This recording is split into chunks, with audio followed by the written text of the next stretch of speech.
Good afternoon आप सभी को। उम्मीद करता हूँ कि आप अच्छे होंगे, मस्त होंगे, स्वस्थ होंगे, तंदुरुस्त होंगे। आपकी बीपीएससी एईडीओ की तैयारी अच्छी चल रही होगी। तो हम लोग फिजिकल ज्योग्राफी को स्टार्ट कर रहे हैं आज से। आप मेरे साथ जुड़िएगा, जितना जल्दी हो सकता है कोशिश करूँगा कि इसी महीने 28 तारीख से पहले आपको पूरे तरीके से 2 या 3 लेक्चर या 4 लेक्चर जो भी होगा फिजिकल ज्योग्राफी का आपको दे दूँ, ताकि आप आने वाले टाइम में इसको कंप्लीट करें और अच्छे से अच्छे क्वेश्चन को प्रैक्टिस करें, और साथ ही साथ पूरी एनसीईआरटी को कवर करते हुए जो आपका फाइनल एक टचअप है आप उसको दें, और उसके बाद सिलेक्शन की तरफ और अग्रसर हों। ठीक है, तो आइए स्टार्ट करते हैं। तो हम लोग किस चीज़ से स्टार्ट करेंगे? इंटीरियर ऑफ अर्थ से। अब इंटीरियर ऑफ अर्थ आपको पढ़ने के लिए आपको एक एक चीज़ बेसिक जानना पड़ेगा। जैसे आप अभी रोड पे निकलिएगा, कहीं भी जाइएगा, तो आप क्या देखिएगा? माउंटेन्स, प्लेट्यू या कुछ भी देखिएगा, पत्थर सा। मानिए, आप मानने के लिए मानिए कि माउंटेन वो होता है कि जो थोड़ा सा ऊंचा होता है, और उससे थोड़ा कम ऊंचा प्लेट्यू होता है। ठीक है, तो आप रोड पे निकले तो आप देखिएगा, अच्छा ये तो पत्थर का है, मतलब ये क्या था? रॉक था। तो रॉक किस चीज़ से बना होगा? लावा से बना होगा। और लावा कहाँ होता है? पृथ्वी के अंदर में। कहीं ऐसा तो नहीं सुना कि बारिश हो रही थी, एकदम तरातर लावा की बारिश हो रही थी, ऐसा कभी नहीं सुना होगा। रॉक किस चीज़ से बनता है? लावा से। लावा कूल होता है, रॉक बनता है। और लावा कहाँ प्रेजेंट होता है? तो पृथ्वी के अंदर। तो पृथ्वी के अंदर को पढ़ने के लिए हमें पढ़ना पड़ेगा इंटीरियर ऑफ अर्थ। इसीलिए हम लोग स्टार्ट करते हैं इंटीरियर ऑफ अर्थ। पहले हमें पता तो होना चाहिए कि आखिर अंदर में है क्या, जो ऐसे ऐसे चीज़ बन रहे हैं। तो हम लोग स्टार्ट करेंगे किस चीज़ से? इंटीरियर ऑफ अर्थ से। इसीलिए चैप्टर का नाम होगा इंटीरियर ऑफ अर्थ। तो जैसे ही आप एनसीईआरटी को स्टार्ट कीजिएगा, आप तुरंत देखिएगा कि जब हम धरती को देखते हैं तो हमें सब कुछ, सब तरफ all around thick cover of rock. ठीक है, थिक कवर ऑफ रॉक। हम जब भी धरती के चारों तरफ देखेंगे तो हमें क्या दिखाई देगा? All around thick cover of rock. वो गोल सा, स्फेयर सा, कठोर परत। ठीक है, इसी को बोला जाता है लिथोस्फेयर। तो सबसे पहला कंसेप्ट क्या हो गया? इंटीरियर ऑफ अर्थ हमने स्टार्ट किया। रॉक किस चीज़ से मिलकर बना है? लावा से। लावा कूल होगा। ठीक है, और क्या बनेगा? रॉक।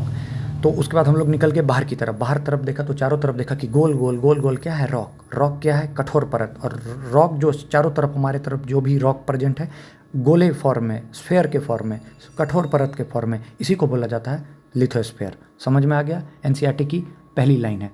लाइन बता देता हूँ एग्जैक्ट क्या है। Hollow ball with a thick cover of rock, that is lithosphere. और वो उसने एक क्वेश्चन बोला है, do you imagine a solid ball like cricket ball और a hollow ball with a thick cover of rock, that is known as lithosphere. तो वही मैं बोल रहा हूँ कि जब आप अर्थ के चारों तरफ देखते हैं तो आपको दिखेगा थिक कवर ऑफ रॉक है, गोला सा, कठोर परत, उसी को बोला जाता है लिथोस्फेयर। तो पहला चीज़ क्लियर, लिथोस्फेयर क्या है। अब अर्थ पे कौन से दो फोर्स लगते हैं आपको ये पता होना चाहिए कि अर्थ पे अब किस टाइप के फोर्स लगते हैं। तो दो टाइप के फोर्स लगते हैं। पहला हो गया एक्सोजेनिक, दूसरा हो गया एंडोजेनिक। अब आपको कैसे याद रखना एंडोजेनिक होता है क्या, एक्सोजेनिक क्या होता है? आप अपने जगह पर जहाँ पर भी बैठे हैं, अंदर से कोई भी ज्वालामुखी फटी, अंदर से किसी भी टाइप का वो जमीन के अंदर से किसी भी टाइप का जो फोर्स लगा, that is known as endo, मतलब अंदर से, अर्थ के अंदर से, अंदर की लावा की गर्मी से जो भी चीज़ जनरेट होगा, that is known as endogenic. ठीक है, दो टाइप का फोर्स, एक एक्सोजेनिक, एंडोजेनिक। अंदर से जो भी फोर्स लग रहा है that is known as endogenic. Exogenic हो गया जैसे बारिश, धूप, ये सब जो रॉक पे आएगा that is known as exogenic. तो बाहर से जो लग रहा है जैसे धूप हो गई, बारिश हो गई, ठीक है, तो ये जब टकराएंगे रॉक से that is known as exogenic force. अंदर से, अर्थ के अंदर से जो भी फोर्स लगेगा that is known as endogenic. तो मैं आपसे पूछूंगा कि वोल्केनो वगैरह किस टाइप का एग्जांपल है, तो एंडोजेनिक। समझ में आया? तो अभी तक हमने क्या देखा? लिथोस्फेयर देखा, रॉक्स देखा। अब लिथोस्फेयर पे दो टाइप का फोर्स लगेगा, अर्थ के अंदर से that is known as endogenic, earth के बाहर से that is known as exogenic. ठीक है, और एंडोजेनिक फोर्स किसके कारण होता है? तो आपको पता है कन्वेंस क्या होता है, कन्वेक्शन पैटर्न के कारण। ठीक है, चेंज इन टेम्परेचर। जैसे आप देखते होंगे कि गैस पर कभी भी बर्तन रखिएगा तो उसमें से देखिएगा कि पानी उबलने के बाद ऊपर की तरफ जाने लग जाता है। ठीक है, तो ये that is known as convection. ठीक है, तो इसको हम लोग देख रहे हैं। तो उम्मीद करता हूँ कि दोनों चीज़ समझ में होगा, what is endogenic, what is exogenic. ठीक है, एंडोजेनिक अंदर से फोर्स, एक्सोजेनिक बाहर से फोर्स। एक्सोजेनिक मतलब हो गया बारिश हो गया, धूप हो गया। एंडोजेनिक हो गया अंदर से, जैसे मैग्मा वगैरह गर्म होकर, या फिर वोल्केनिक इरप्शंस, ये सब हो गया एक्सोजेनिक। ठीक है, समझ में आ रहा होगा? ठीक है, तो एक बार और देख लेते हैं। एंडोजेनिक मतलब क्या हो गया? जो फोर्स अंदर से लगा, और एक्सोजेनिक मतलब हो गया जो फोर्स बाहर से लगा। ठीक है, अब सबसे बात, अब आपका अगला डाउट तुरंत दिमाग में आ जाना चाहिए कि अंदर में ऐसा कुछ हो रहा है, इसकी इन्फॉर्मेशन हमें कहाँ से मिलेगी? ठीक है, सही बात है, बिल्कुल है। तो देखिए, एविडेंस आपको मिलेगा दो तरीके से, एक हो गया डायरेक्ट सोर्स, एक हो गया इनडायरेक्ट सोर्स। डायरेक्ट सोर्स मतलब क्या हो गया? जो हमें दिखता है, जो हमें पता है, जो हम पता कर सकते हैं। इनडायरेक्ट मतलब हो गया हम अंदाज़ा लगा सकते हैं। ठीक है, तो डायरेक्ट सोर्स में क्या क्या आ जाएगा? Volcanic eruptions. वोल्केनिक इरप्शंस हुआ, हमने देखा लावा, अच्छा लावा देखा, लावा निकला, लावा को रिसर्च लैब में लेके देख लिया, अच्छा इसका इतना टेम्परेचर, मतलब ये डायरेक्ट सोर्स है, हम लोग डायरेक्ट इसको पता लगा सकते हैं। ठीक है, और एक एग्जाम्पल, दो एग्जाम्पल एनसीईआरटी में दे रखे हैं। गोल्ड माइंस जो साउथ अफ्रीका में है, ठीक है, 3 से 4 किलोमीटर तक इंसान जो है सो गोल्ड के चक्कर में अंदर चला गया। वहाँ से उन लोगों ने प्रूफ ले लिया कि हाँ हाँ ऐसा ऐसा होता है। तो डायरेक्ट सोर्स में क्या आ गया? वोल्केनिक इरप्शन पहला। दूसरा आ गया गोल्ड माइनिंग साउथ अफ्रीका। तीसरा, डीप ओशियन ड्रिलिंग प्रोजेक्ट जो है रसिया जो कर रहा है, कहाँ पे, कोला, आर्टिक ओशियन में, 12 किलोमीटर तक अंदर चले गए। तो भाई जो चीज़ हम अंदर जाके देखते हैं, अपने आंखों से देखते हैं, that is known as direct sources. तो डायरेक्ट सोर्सेज क्या हो गए, जो हम जाके पता किए, फील किए, that is known as direct sources. Direct sources का example volcanic eruptions, gold mines in South Africa. तीसरा, deep ocean drilling project at Kola. ठीक है, समझ में आया। डायरेक्ट सोर्स वो हो गए, ये तीनों हो गए। मेनली इसमें कौन है, वोल्केनिक इरप्शंस। तो आपको पता होना चाहिए डायरेक्ट सोर्स क्या है। फिर से मैं बोल रहा हूँ बार बार, डायरेक्ट सोर्स क्या है, जो हमें अपनी आंखों से देखा, जो हमने माना नहीं, जो हमने देखा। ठीक है, that is known as direct source. अब आइए इनडायरेक्ट सोर्स। ठीक है, अब देखिए, माइनिंग एक्टिविटी जब भी होती है तो आपको पता है कि जब हम अंदर की तरफ जाते हैं तो टेम्परेचर प्रेशर इंक्रीज होता है। ठीक है, जैसे जैसे सरफेस से अंदर जाएंगे तो टेम्परेचर और प्रेशर इंक्रीज होगा अंदर की तरफ। ठीक है, density of material also increases with the depth, ये एनसीईआरटी की लाइन है। ऐसा हम अंदाजा लगा रहे हैं, हम अंदाजा लगा रहे हैं, तो डेट मीन्स क्या हो गया, इनडायरेक्ट सोर्स। डायरेक्ट सोर्स हमने अपनी आंखों से देखा, कैसे, वोल्केनिक इरप्शन से। Gold mine in South Africa, 3 से 4 किलोमीटर अंदर गए तो हमें पता चला। Deep ocean drilling project Cola में जब हम अंदर गए 12 किलोमीटर तक तो पता चला, दैट इज डायरेक्ट सोर्स। वही डायरेक्ट सोर्स, माइनिंग एक्टिविटी हुई तो टेम्परेचर प्रेशर बढ़ा, हमने ऐसा अंदाज़ा लगाया। फिर हमने अंदाज़ा लगाया कि डेंसिटी ऑफ मटेरियल जो है वो डेप्थ के साथ भी बढ़ रही है, और जब हमने अंदाज़ा लगाया तो that is known as indirect source. Indirect source का अगला एग्जांपल मीटियोर्स, उल्का पिंड जो है वो किसी ना किसी प्लानट का ही होगा, तो उसमें भी जो है सेम अर्थ का हम लोगों को मतलब दिखा, मतलब जो भी उसका जो कंपोजिशन है तो वो दिखा, तो हमने ऐसा फील किया, ऐसा हम अंदाज़ा लगा रहे हैं। एग्जैक्ट हम जाके उसको नहीं देख पाएंगे। सबसे जो मेन इसका जो वो आता है फैक्टर, वो आता है मैग्नेटिक फील्ड और सिस्मिक एक्टिविटी। अब ध्यान से सुनिएगा, क्यों मैग्नेटिक फील्ड, क्यों सिस्मिक एक्टिविटी, कैसे करता है। तो आप एक चीज़ ध्यान से सुनिए, मैं आपको जो बता रहा हूँ, ये अगर आप इक्वेटर मानते हैं, ठीक है, ये लाइन जो गई इक्वेटर, तो ये हो गया इक्वेटर, एक ये हो गया ये वाला पॉइंट, ठीक है, और एक हो गया ए और बी। आप ईमानदारी से बताइए कौन सा नज़दीक है, कौन सा नज़दीक है, तो आपको पता चलेगा कि बी ज़्यादा नज़दीक है। ठीक है, तो जो जितना ज़्यादा नज़दीक है वो उतनी तरफ इसकी तरफ खींचेगा, जो जितना नज़दीक वो उतना ज़्यादा खींचेगा, मतलब फोर्स ऑफ अट्रैक्शन ज़्यादा लगेगा, समझे। तो दैट्स वाई छोटा जी, जिसको कि acceleration due to gravity maximum कहाँ होती है, पोल्स पे। समझ में आया, ये पोल्स नज़दीक है इक्वेटर के, तो इसलिए मैक्सिमम जो जी की वैल्यू होगी कहाँ होगी, पोल्स पे। और ये वाला पोर्शन ए पे आइएगा तो यहाँ पे क्या होगी, एज कम्पेयर टू बी कम होगी। तो ये क्या बताता है कि जी की वैल्यू जो है वो हर जगह सेम नहीं है। क्यों, क्योंकि जो डिस्टेंस है सेंटर से सब जगह डिफरेंट है। तो चूंकि जी की वैल्यू डिफरेंट है, मतलब हर जगह सेंटर से, ठीक है, इसका मतलब इससे हमें क्या पता चल रहा है कि डिस्ट्रीब्यूशन जो मास ऑफ मटेरियल है अर्थ के अंदर में वो भी सब जगह अलग अलग है। ठीक है, पहले हम मान सकते थे कि ज़मीन के अंदर में जो है, अर्थ के अंदर में अच्छा मटेरियल सब जगह सेम है, लेकिन नहीं, क्योंकि चूंकि जी की वैल्यू सब जगह अलग अलग है। इसका मतलब क्या है कि सब जो अंदर में ज़मीन के अंदर में जो भी मटेरियल है वो उसका डिस्ट्रीब्यूशन कैसा है, अनइवन डिस्ट्रीब्यूशन है। ठीक है, जहाँ जाइएगा सब जगह डिफरेंट टाइप की रीडिंग मिलेगी, अनएक्सपेक्टेड वैल्यू मिलेगी। इसी को एनसीईआरटी बोलता है ग्रेविटी एनोमली। क्या बोलता है, ग्रेविटी एनोमली, कि आप जहाँ जहाँ जाइएगा वहाँ पे आपको ग्रेविटी की वैल्यू अलग मिलेगी। ठीक है, तो इससे कंक्लूजन क्या निकला कि जी कहाँ होता है, मैक्सिमम पोल्स पे होता है। क्यों, क्योंकि वो नज़दीक है तो वो ज़्यादा खींचेगा। और आप ये भी जो चीज़ देखते होंगे रियल लाइफ में, जो जितना ज़्यादा दूर है उसका जो अट्रैक्शन पावर है वो कम है। ये रियल लाइफ की भी बात है, पास वाली ज़्यादा चीज़ खींचती है। ठीक है, जितना दूर होता है असर कम होता है। ठीक है, क्लियर कट। जी में बदलाव है, जी अलग अलग है सब जगह, इसीलिए अर्थ का जो इंटीरियर का जो डिस्ट्रीब्यूशन है मटेरियल्स का वो अलग होगा। क्लियर कट, समझ में आया। डिफरेंट रीडिंग है ग्रेविटेशनल की, इसीलिए जो वर्ड यूज किया गया था एनसीईआरटी ने, क्या किया है, ग्रेविटी एनोमली। तो डायरेक्ट सोर्सेज और इनडायरेक्ट सोर्सेज, फिर से मैं एक बार बोल देता हूँ। डायरेक्ट सोर्सेज में वोल्केनिक इरप्शन आ गया, example gold mine in Africa, deep ocean drilling project. ठीक है, इनडायरेक्ट में क्या आ गया, माइनिंग एक्टिविटी के कारण टेम्परेचर प्रेशर बढ़ा, अर्थ के नीचे की तरफ गए, मेटियोर्स वाला चीज़ हो गया, डेंसिटी जो है सो अंदर की तरफ जाते तो डेंसिटी बढ़ता है, मैग्नेटिक फील्ड, सिस्मिक एक्टिविटी बताया मैंने, ग्रेविटेशन की वैल्यू सबसे ज़्यादा कहाँ, पोल्स पे और इक्वेटर। और मैंने आपको 2 रेफरेंस पॉइंट से बताया, सब जगह जी की वैल्यू सेम नहीं है। जी की वैल्यू अगर सब जगह सेम नहीं है तो इसका इफेक्ट क्या होगा कि सब जगह मास भी सेम नहीं होगा, अनइवन डिस्ट्रीब्यूशन होगा, अलग अलग टाइप की रीडिंग्स आएगी। इसी को ग्रेविटी एनोमली बोलते हैं। तो कल को आपसे अगर बीपीएससी क्वेश्चन पूछेगा डायरेक्ट सोर्स इनडायरेक्ट सोर्स का एग्जांपल बता दीजिएगा। डायरेक्ट में volcanic eruptions, deep ocean project, gold mines, indirect में माइनिंग एक्टिविटी, डेंसिटी बढ़ेगा, magnetic field, seismic activity. Indirect में मैग्नेटिक फील्ड, सिस्मिक एक्टिविटी बहुत इंपॉर्टेंट फैक्टर है। ठीक है, अच्छे से समझ में आया होगा। आगे चलते हैं हम। ठीक है, हमने इसको देख लिया हमने कंक्लूड कर लिया कि ग्रेविटेशनल सब जगह सेम नहीं रहेगा, जिसके कारण जो है ग्रेविटी एनोमली इसको कहते हैं। हर जगह जो है सो अनइवन डिस्ट्रीब्यूशन है मास ऑफ किसका, मटेरियल का, अर्थ में, ठीक है। अब स्ट्रक्चर ऑफ द अर्थ देखेंगे। अब यहाँ से कहानी शुरू होगी बहुत ज़बरदस्त वाली, ठीक है। तो हम लोग सबसे पहली बात कि एलिवेशन ऑफ द लैंड, ज़मीन कितना उठा है, हम लोग इसको किससे मानते हैं, तो हम लोग, आपको पता है कि सी लेवल से मानते हैं, और सी लेवल को क्या मानते हैं, 0, उसी से हम लोग सब चीज़ को कंक्लूड करते हैं, ठीक है। तो जब भी हम स्ट्रक्चर ऑफ अर्थ देखते हैं तो हमको 3 दिखता है। क्या दिखता है, crust, mantle core. Crust, mantle core, बोलते जाइए मेरे साथ, crust, mantle core, crust, mantle core. सबसे पहले किसको पढ़ेंगे, क्रस्ट को। तो आइए मैं क्रस्ट को आपको एक छोटा सा डायग्राम से समझाता हूँ। पहले तो आपको ये बताया तो बेसिक क्या है, ठीक है। ये हो गया मानिए क्रस्ट, ये हो गया मेंटल, ये हो गया कोर, ठीक है। Crust, mantle, core. तो आपसे पूछेगा आउटर मोस्ट कौन है, तो क्रस्ट, बीच वाला मेंटल, नीचे वाला कोर। तो क्रस्ट कहाँ से कहाँ तक है, तो देखिए यहाँ पे बता रहा हूँ, ध्यान से देखिएगा। मानिए ये क्रस्ट है, ठीक है, ये मेंटल है, ये कोर है। तो क्रस्ट कहाँ तक होगा, 0 से लेकर 34 किलोमीटर तक, 0 से 34 तक, ठीक है। मेंटल पूछेगा तो मेंटल होगा 34 से 2900 तक, ठीक है। वही आपसे अगर कोर पूछता है तो कोर कितना हो जाएगा, 6371। तो इसको छोटा सा डायग्राम बना लीजिए। सबसे पहले क्रस्ट 0 से 34, 34 से 2900, 2900 से 6371, क्रस्ट, मेंटल, कोर। तो structure outermost to innermost क्या होगा, क्रस्ट, मेंटल, कोर, ठीक है। अब आइए क्रस्ट के बारे में पढ़ते हैं, ठीक है। क्रस्ट के बारे में ये देखिए, क्रस्ट के बारे में मैं आपको बताऊं सबसे इंपॉर्टेंट चीज़। तो क्रस्ट में भी जो क्रस्ट होगा 2 टाइप का होगा, एक होगा कॉन्टिनेंटल, ठीक है, महाद्वीप वाला, ठीक है, और एक होगा ओशियन, ठीक है, ओशियन वाला।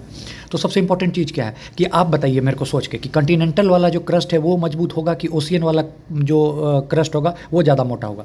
देखिए ध्यान से, अर्थ का आउटर मोस्ट लेयर की बात हो रही है, उसको बोलते हैं क्रस्ट। क्रस्ट भी 2 टाइप का होगा, कॉन्टिनेंटल महाद्वीप वाला और ओशियन वाला। तो आपको पता है कि भाई जहाँ भी हम लोग देखते हैं ओशियन वगैरह तो वहाँ तो पतला होगा ना, क्योंकि अगर कॉन्टिनेंटल पे आएंगे जो पर्वत वगैरह है वहाँ मोटा होना चाहिए ना, वहाँ ज़रूरत है क्योंकि स्टेबिलिटी प्रोवाइड करेगा। तो डेट्स वाई अगर आप एनसीईआरटी की लाइन पढ़िएगा तो आपको दिखेगा कि ओशियनिक क्रस्ट जो है that is very much thinner as compared to continental crust, ठीक है। याद रखना है ओशियन का जो क्रस्ट है वो पतला होगा क्योंकि वहाँ पे समुद्र है, नदी है, ये सब समझ में आ रहा होगा। कॉन्टिनेंटल क्रस्ट जो होगा वो ज़्यादा जो है सो मोटा होगा। फिर आपके दिमाग में यही चीज़, इसका एग्जांपल देता हूँ एक दैनिक लाइफ से। आप सोचते होंगे कि इतना बड़ा माउंटेन है, इतना बड़ा ऊंचा है, तो क्या वो कल को अर्थ अगर घूम रही है तो वो भी तो घूम जाएगा। एक नॉर्मल एग्जांपल दे रहा हूँ, माउंटेन है, वो अर्थ घूम रही है तो क्यों नहीं माउंटेन भी निकल के बाहर भाग जाता है, क्यों नहीं माउंटेन निकल के अर्थ से बाहर चला जाता है, दूसरे ग्रह पे चला जाता है, क्योंकि अर्थ तो रोटेट कर रही है। तो आपको इसका इसीलिए मैं ये बता रहा हूँ एग्जांपल के थ्रू, क्योंकि जहाँ पे पर्वत श्रृंखला है, मतलब जहाँ पे माउंटेन्स वगैरह है, वहाँ पे जो है ना डेप्थ जो है, डेप्थ में भी अंदर की तरफ भी बहुत ज़्यादा अंदर डेप्थ तक है, क्या बोलते हैं उसको, कॉन्टिनेंटल क्रस्ट। डेट्स वाई वो लोग स्टेबल है। समझे मेरी बात, माउंटेन जितना ऊपर है ना उतना ही अंदर भी है। अब आपको मैं एग्जांपल देता हूँ, हिमालय 70 किलोमीटर तक अंदर भी है, इसीलिए वो स्टेबल है, हिल नहीं रहा है। डेट्स वाई, समझ में आया। कॉन्टिनेंटल क्रस्ट जो है वो क्या है, ज़्यादा थिकर है as compared to oceanic crust. समझ में आया। ओशियनिक क्रस्ट 5 ही किलोमीटर तक फैला हुआ है, जबकि कॉन्टिनेंटल देखिएगा तो 30 किलोमीटर तक, ठीक है। That's why mountain system more thick. Clear है। क्रस्ट क्या है, 34 किलोमीटर तक फैला है, आउटर मोस्ट सॉलिड पार्ट है। अब आपको आप बचपन से एक चीज़ पढ़ते आ रहे होंगे, crust, mantle, core, sial, sima, निफे। इतनी बार बोल दूंगा कि याद हो जाएगा। सियाल, सीमा, निफे। क्रस्ट में क्या पाया जाता है, सिलिकॉन और एल्युमिनियम। मेंटल में सीमा, सिलिकॉन और मैग्नीशियम। कोर में निकल, आयरन। तो बोलिए मेरे साथ, सियाल, sima, nife, sial, sima, nife, sial, sima, nife, sial, sima, nife, sial, sima, nife. Crust में सियाल, मेंटल में सियाल, sima, nife, sial, sima, nife, ठीक है। Crust outermost core, ocean का जो क्रस्ट है वो थिनर है as compared to continental crust. Clear हो गया। और कॉन्टिनेंट में भी सबसे मोटा कहाँ रहेगा, तो माउंटेन टाइप में, क्योंकि वहाँ पे ज़रूरत है, ठीक है। तो क्रस्ट हमने अभी पढ़ लिया। अब आगे देखते हैं मेंटल, ठीक है। तो एक एक करके बता रहा हूँ, जैसे जैसे बता रहा हूँ वैसे वैसे लिखते जाइएगा, जिंदगी में दोबारा कभी पढ़ने की जरूरत नहीं है, ठीक है। तो अब सेकंड लेयर स्टार्ट करते हैं। सेकंड लेयर क्या है, मेंटल। मेंटल कहाँ तक है, 2900 किलोमीटर तक। तो आपको मैंने बताया था कि ऊपर से जो फर्स्ट था क्रस्ट था, ठीक है, क्रस्ट था। क्रस्ट कहाँ से कहाँ तक था, 0 से 34। तो मेंटल कहाँ से होगा, 34 से 2900 तक। पहली चीज़ क्लियर, ठीक है। अब ध्यान से सुनिए, ध्यान से सुनिए, मेंटल बहुत इंपॉर्टेंट है, यहाँ से कंसेप्ट बिल्डअप होगा। ध्यान से, होता क्या है, वोल्केनो वगैरह सब नीचे से राइज किया अर्थ के अंदर से, तो लावा जो है सो मोल्टन स्टेट में है, ठीक है। तो क्या होगा, अब ये सब होता क्यों है, तो अर्थ का टेम्परेचर जो है ज़्यादा, अब बस ज़्यादा नहीं है अर्थ का टेम्परेचर इतना ज़्यादा हो गया कि रॉक जो है सो मेल्ट करना स्टार्ट हो गए, रॉक मेल्ट करना स्टार्ट हो गए। ध्यान रखना है, वोल्केनो के कारण जो भी लावा वगैरह सब बने वो धीरे धीरे करके, मतलब इतना ज़्यादा टेम्परेचर इंक्रीज हो गया कि रॉक मेल्ट होना स्टार्ट हो गए। और अगर आपसे एनसीईआरटी पूछता है, कल को कोई भी क्वेश्चन आता है कि अर्थ का टेम्परेचर इतना ज़्यादा बढ़ता कैसे अचानक, तो याद रखना है रेडियो एक्टिव एलिमेंट के कारण। किसके कारण? रेडियो एक्टिव एलिमेंट के कारण। ये चीज़ याद रखना है। अब एक चीज़ आपको मैं बता रहा हूँ, होता क्या है, सबसे इंपॉर्टेंट चीज़, अगर हर एक 32 मीटर अगर आप अर्थ के जो है सो अंदर जाइएगा ना, तो 1 डिग्री जो है सो इंक्रीज होगा टेम्परेचर, ठीक है। हर एक 32 डिग्री जो अंदर जाइएगा तो 1 डिग्री इंक्रीज होगा। तो क्या मतलब मैं अंदर जाऊंगा और तुरंत टेम्परेचर इंक्रीज होगा? बिल्कुल नहीं। मतलब मैं एक पैर रखा तो मेरा पैर जल गया? नहीं। हर एक 32 मीटर पे 1 डिग्री है, तो अचानक से जो है वो इंक्रीज नहीं होता है। तो आप ध्यान दीजिएगा फिर से मेरी बात। क्रस्ट पे थे, क्रस्ट क्या था? सॉलिड था। अब कंसेप्ट, जैसे ही हम क्रस्ट के बाद नीचे आएंगे तो हल्का सा सॉलिड पोर्शन हमें दिखेगा। ध्यान से देखिए, टेम्परेचर के कारण, क्योंकि यहाँ पे अभी कम टेम्परेचर है। मानता हूँ मैं 0 डिग्री है, एक पल के लिए एग्जांपल दे रहा हूँ। अब नीचे की तरफ मैं 32 मीटर बढ़ूंगा तो 1 डिग्री, फिर धीरे धीरे करके बढ़ेगा। तो क्या बताइए, यहाँ पे अगर सॉलिड पोर्शन है तो क्या यहाँ पे भी सॉलिड होगा, यहाँ भी सॉलिड होगा? नहीं। धीरे धीरे देखिएगा सॉलिड से सेमी सॉलिड की तरफ जाएगा। मेंटल में थोड़ा सा नीचे जाएंगे तो सेमी सॉलिड की तरफ जाएगा। ध्यान से सुनिए मैं क्या बताना चाह रहा हूँ, एक बहुत अच्छा टर्म बताना चाह रहा हूँ। टेम्परेचर बढ़ा, टेम्परेचर बढ़ेगा तो मेल्टिंग स्टार्ट हुआ। हर एक 32 मीटर जाते पे 1 डिग्री जो है सो टेम्परेचर इंक्रीज होगा। तो अचानक से जो है सो टेम्परेचर बहुत ज़्यादा नहीं बढ़ जाएगा। डिस्टेंस ट्रेवल करते जाएंगे तो तब टेम्परेचर बढ़ेगा, प्रेशर बढ़ेगा। तो कुछ टाइम बाद अगर आप नीचे जाइएगा तो आपको थोड़ा सा मोल्टेन पार्ट दिखाई देगा। क्या दिखाई देगा? Molten part, semi solid part. ध्यान से है, ऊपर से नीचे आ रहे हैं किस में? मेंटल में। ये मेंटल का पार्ट है, तो यहाँ जो मेंटल है, अपर मेंटल जिसको बोलेगा, यहाँ सॉलिड है। लेकिन इससे थोड़ा सा नीचे आइएगा तो धीरे धीरे करके क्या है कि टेम्परेचर बढ़ रहा है तो पिघलना स्टार्ट होगा, एकदम सेमी सॉलिड मोल्टेन फॉर्म होगा। यही सेमी सॉलिड जो फॉर्म है इसी को बोला जाता है एस्थेनोस्फेयर। एस्थेनोस्फेयर इसी को बोला जाता है एस्थेनोस्फेयर। और ये स्थेनो का मतलब क्या होता है? वीक। स्थेनो का मतलब क्या होता है? वीक। तो याद रखना है, जो मोल्टेन स्टेट है इसको क्या कहते हैं? क्या बोलते हैं? स्थेनोस्फेयर। ठीक है, थोड़ा सा पिघलेगा, पूरा नहीं पिघलेगा। और अचानक से नहीं पिघला है, ऊपर से नीचे आ रहे हैं तो टेम्परेचर थोड़ा सा बढ़ रहा है हर एक कदम पे, तो उसके कारण जो पिघलेगा थोड़ा सा जो मोल्टेन पार्ट है डेट इज नोन एज स्थेनोस्फेयर। तो अभी हमने क्या पढ़ा? क्रस्ट पढ़ा, मेंटल पढ़ा। मेंटल के स्टार्टिंग में थोड़ा सॉलिड था, जो नीचे जा रहे हैं तो टेम्परेचर बढ़ रहा है, प्रेशर बढ़ रहा है, टेम्परेचर बढ़ेगा, प्रेशर बढ़ेगा तो सॉलिड से सेमी सॉलिड बनेगा। वही सेमी सॉलिड पार्ट क्या कहलाता है? स्थेनोस्फेयर। ठीक है, स्थेनो वर्ड का मतलब क्या है? वीक। ठीक है, अब मैं आपको एक एग्जांपल के थोड़ा समझाता हूँ। ये मानिए सॉलिड है, ठीक है, ये मानिए सॉलिड है, और ये मानिए थोड़ा सा सेमी सॉलिड है। ठीक है, तो यहाँ पे मूवमेंट अलाउड है, यहाँ पे मूवमेंट अलाउड नहीं है। तो सॉलिड है क्योंकि इसमें फोर्स ऑफ अट्रैक्शन बहुत नज़दीक है, तो ये ऊपर वाले में किसी टाइप का मूवमेंट नहीं होगा। और जैसे ही ये नीचे की तरफ पिघलना शुरू होगा तो मूवमेंट स्टार्ट होगा। डेट इज नोन है जो वीक वाला होगा, इसी को हम लोग बोलते हैं स्थेनोस्फेयर। समझ में आ गया? सॉलिड वाला पार्ट क्या कहलाता है? लिथोस्फेयर। जो सेमी लिक्विड वाला पार्ट है इसको कहते हैं स्थेनोस्फेयर। तो स्थेनोस्फेयर आपसे पूछेगा कल को MCQ में कि किसका पार्ट है, तो क्या बोलिएगा? मेंटल का। तो स्थेनोस्फेयर किसका पार्ट है? मेंटल का। याद है, अगर ये सॉलिड होता तो ये लिथोस्फेयर कहलाता। मोल्टेन पार्ट है, किसका पार्ट है? सेमी सॉलिड पार्ट है। मोल्टेन पार्ट है, किसका पार्ट है? मेंटल का। तो आपसे कल को क्वेश्चन पूछ सकता है स्थेनोस्फेयर इज प्रेजेंट इन, तो आंसर क्या बोलिएगा? मेंटल। ठीक है, उसमें भी किसमें? तो अपर मेंटल। किसमें? Upper mantle. क्यों? क्योंकि अगर आप नीचे जाइएगा और नीचे जाएगा तो पूरी तरीके से लिक्विड हो जाएगा। मेरी बात समझ रहे हैं? नीचे जाइएगा और लिक्विड हो जाएगा। तो आपसे पूछेगा स्थेनोस्फेयर कहाँ है, तो अपर मेंटल में। कहाँ? अपर मेंटल में। Clear cut? समझ में आ गया? वही अगर आपसे पूछ देगा कि क्रस्ट जिसमें क्या है, क्रस्ट में इसमें क्या है? लिथोस्फेयर, और upper most part of the mental, ये मिलके क्या बनाते हैं? लिथोस्फेयर। बढ़िया से समझ में आ गया? लिथोस्फेयर सॉलिड है और ये हल्का सा फ्लूइड है और ये पूरे तरीके से सॉलिड है। ये दोनों मिला के क्या बनेंगे? लिथोस्फेयर। तो एनसीईआरटी बोलती है क्रस्ट और upper most part of the mental दोनों को मिला देंगे तो क्या बनेगा? लिथोस्फेयर। तो अभी तक मैंने आपको क्या बताया? क्रस्ट बताया, मेंटल बताया। क्रस्ट बताया जो गोला है, ठीक है। क्रस्ट में आपको आउटर मोस्ट सॉलिड पार्ट बताया। इसमें ये बताया कि कॉन्टिनेंटल जो है, महाद्वीप जो है, वो ज़्यादा मोटा है as compared to oceanic crust. ठीक है, फिर मेंटल में बताया कि कहाँ से है? 2900 किलोमीटर तक है, हाई टेम्परेचर है। तो रॉक्स किस में पाए जाएंगे? मोल्टन स्टेट में। तो जहाँ मोल्टन स्टेट हर एक 32 मीटर पे 1 डिग्री बढ़ोतरी हुई, जैसे जैसे हम अर्थ की तरफ जाएंगे तो जहाँ से वो सेमी सॉलिड टाइप का आएगा मोल्टन, जैसे ही सेमी सॉलिड दिखा तो उस पोर्शन को बोलते हैं स्थेनोस्फेयर। स्थेनो मतलब वीक। ठीक है, सॉलिड रहता है तो लिथोस्फेयर, सेमी सॉलिड है तो स्थेनोस्फेयर। पूछेगा स्थेनोस्फेयर किसका पार्ट है, तो मेंटल का पार्ट है, upper portion of the mental. Clear cut? समझ में आ गया? वही आपसे पूछेगा कि लोअर मेंटल, अपर मेंटल मैंने बता दिया स्थेनोस्फेयर, वो क्या था? Semi solid part. वही अगर आपसे लोअर मेंटल पूछेगा तो क्या बोलेगा? टेम्परेचर बढ़ रहा है तो लिक्विड स्टेट में होगा। Clear cut? तो ऊपर में कैसा स्टेट था? सॉलिड। अब ध्यान से देखिए, ऊपर में कैसा स्टेट था? सॉलिड। ऊपर में क्या था? सॉलिड। क्रस्ट में क्या था? सॉलिड था। थोड़ा सा नीचे आए, मेंटल की तरफ आए, स्टार्टिंग में तो सेमी सॉलिड, फिर नीचे आएंगे तो क्या होगा? क्या हो गया, लिक्विड हो गया। अब और नीचे जाएंगे तो फिर से सॉलिड हो जाएगा। क्यों, बताता हूँ। क्योंकि जब भी आप जैसे समुद्र में गोता लगाइएगा तो आपको क्या लगेगा, ऊपर में मानिए सॉलिड था, फिर आप जैसे ही नीचे जाइएगा ना तो कुछ ना कुछ आपको फील होगा कि कुछ ना कुछ नीचे की तरफ जो है, जो कि बेस है, तो हर किसी चीज़ का बेस है तो वो बेस हमेशा सॉलिड होगा। या किसी भी चीज़ को आप कंप्रेस करके देखिए तो नीचे की तरफ आप जो धसिएगा that will be solid part. तो आपने क्या देखा, क्रस्ट में क्या था, सॉलिड, फिर सेमी सॉलिड, फिर लिक्विड एंड देन फिर सॉलिड। समझ में आ रहा है मैं क्या बोल रहा हूँ?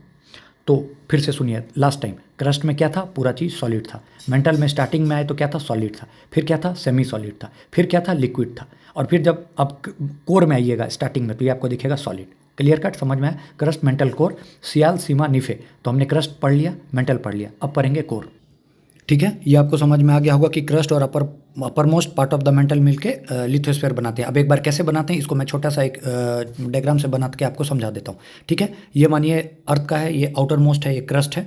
ठीक है, क्रस्ट है, ये बीच वाला मेंटल है, नीचे वाला कोर है। ठीक है, क्रस्ट कहाँ से कहाँ तक फैला है, 0 से 2, लिथोस्फीयर कहाँ से कहाँ तक फैला हुआ है, पहले ये देखिए 0 से 200 तक, आप साइड में इसको लिख लीजिए। लेकिन अगर क्रस्ट में देखिएगा, मैं आपको वापस से समझाता हूँ, ध्यान से देखिए।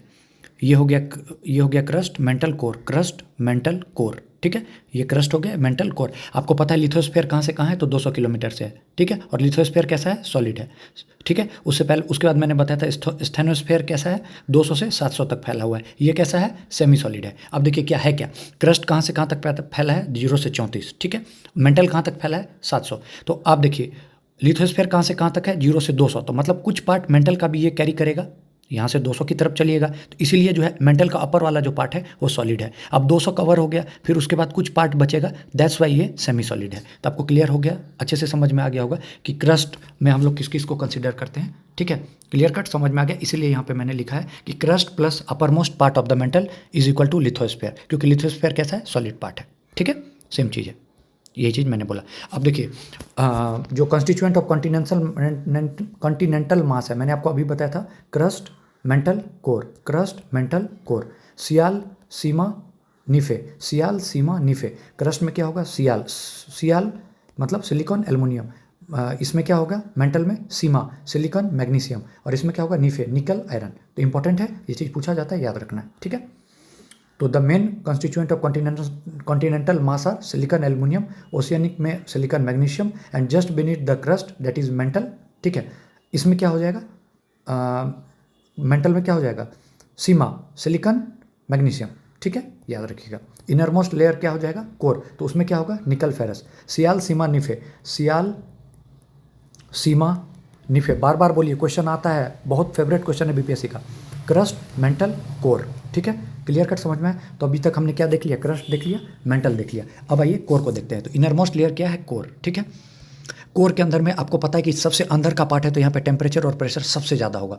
अब एक क्वेश्चन पूछा जाता है, एनसीईआरटी बोलती है आउटर कोर जो होता है वो लिक्विड स्टेट में होता है और इनर कोर जो होता है सॉलिड स्टेट में होता है। ठीक है, अब सबसे पहली चीज़ आपको ये कोर में क्या क्या एक्टिविटीज़ होती है, तो ये जानने से पहले आपको ये समझना पड़ेगा कि जो भी अर्थक्वेक वगैरह सब है ये सबसे पहले कहाँ से जनरेट होते हैं, तो कोर से जनरेट होते हैं। ठीक है, और कोर को अगर हमें समझना है तो अर्थक्वेक वगैरह सबकी जो वेलोसिटीज़ निकलती है, कितनी तीव्रता से निकलती है, ये सब हमें बताती है कि एग्जिस्टेंस ऑफ कोर के बारे में बताती है। ठीक है, कोर में टेम्परेचर वगैरह बहुत ज़्यादा है। कोर का जो बाउंड्री है उसका डेप्थ कितना है, तो 2900 किलोमीटर। ठीक है, और इसमें जो है बहुत हैवी मेटल मिलते हैं, मैंने आपको बताया निफे, sial, sima, nife, crust, mantle, core. ठीक है, अब दो क्वेश्चन आता है। पहला क्वेश्चन आता है कि इनर कोर सॉलिड क्यों होता है, सबसे इंपॉर्टेंट चीज़ है, ध्यान से रखिएगा, याद रखिएगा।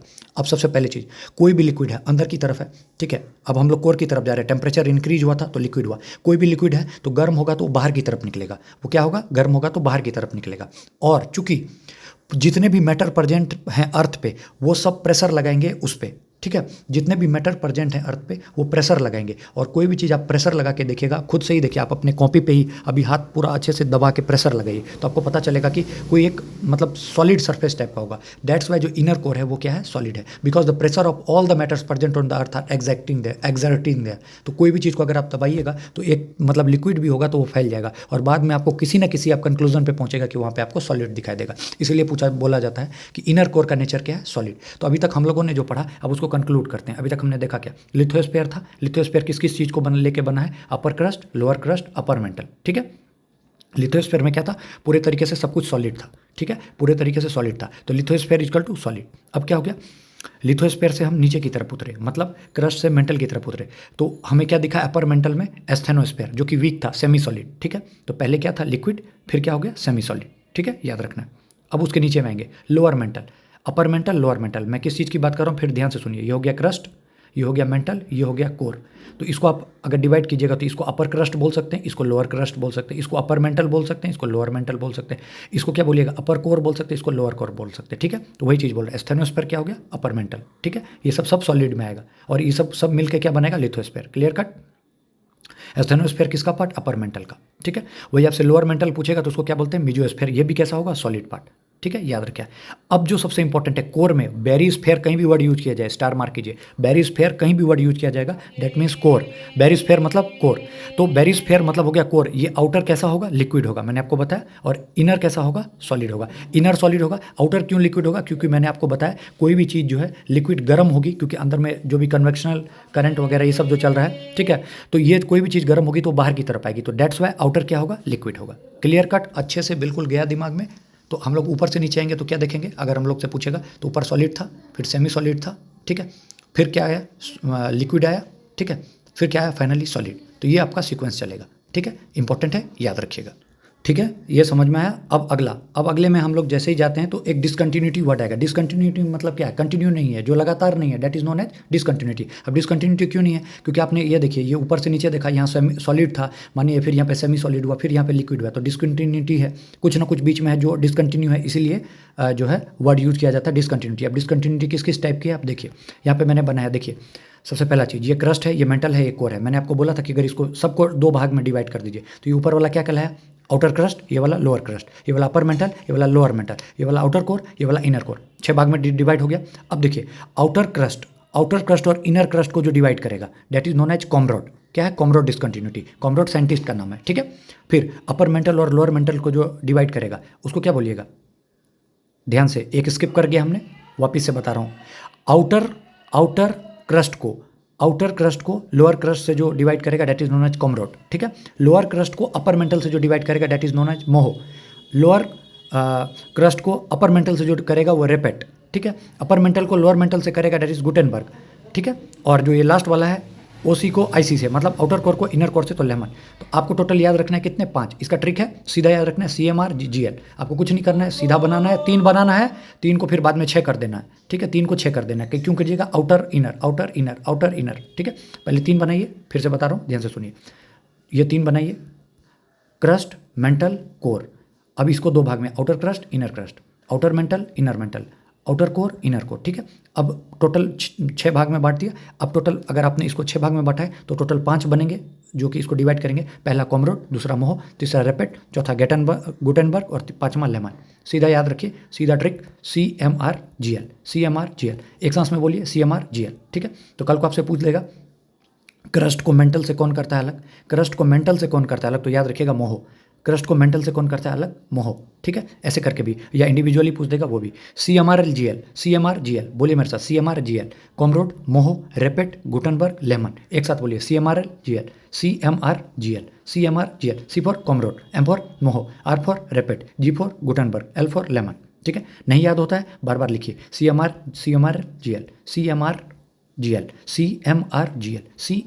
GL। बोलिए मेरे साथ, पहला कौन सा कॉमरोड, दूसरा मोहो, तीसरा रेपेट, चौथा गुटेनबर्ग, 5वां लेमन, सबसे लास्ट वाला लेमन है। तो आउटर कोर इनर कोर को कौन तोड़ रहा है, लेमन, ठीक है। लोअर मेंटल आउटर कोर को कौन कर रहा है, गुटेनबर्ग। तो कल को आपसे क्वेश्चन या तो ये भी पूछ सकते हैं कि मेंटल और कोर को कौन कर रहा है, तो गुटेनबर्ग, या फिर लोअर मेंटल आउटर कोर को कौन कर रहा है, तो गुटेनबर्ग, ठीक है। उम्मीद करता हूँ कि ये चीज़ आपको बहुत अच्छे से समझ में आया होगा, ठीक है। तो आज का वीडियो यहीं तक रहने देते हैं, ठीक है।